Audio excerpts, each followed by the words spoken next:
Өнөөдрийн сургалтыг Ralph Grace Академийн дасгалжуулагч Америк нэгдсэн улсын иргэн жижигцүгийн хар бус 3 дугаар дантай Дэвид Клахан, Бразил улсын иргэн жижигцүгийн хар бус 5 дугаар дантай Эдуардо Прага нар удирдан явуулж байна. Сургалтанд Оросын холбооны улс, бүгд найрамдах Хятад ард улс, Монгол, Америк нэгдсэн улс, Англи зэрэг улсын баг тамирчид хамрагдаж байна. Өнөөдрийн бэлтгэл дээр анхан шатны бүх суурь хичээлийг зааж байна. Мөн олон мэхний хувилбарыг тамирчдад давталтайгаар үзүүлж байна.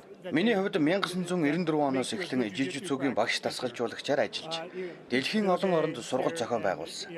Жижигцүгийн спорт бол их онцлогтой спорт. Маш их хөдөлмөр шаарддаг. Тиймээс дэлхийн хаач очисон хүндлэл хүлээдэг.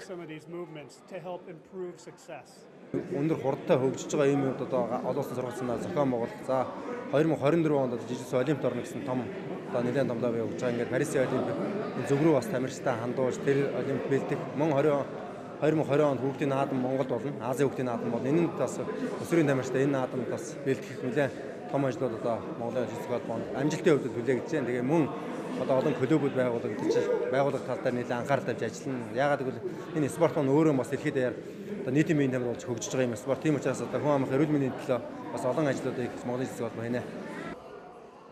Хоёр дахь удаага болох гэж байгаа Улаанбаатар Про олон улсын тэмцээнд 9 орны 380 орчим тамирчин оролцохоор мандат авчээ.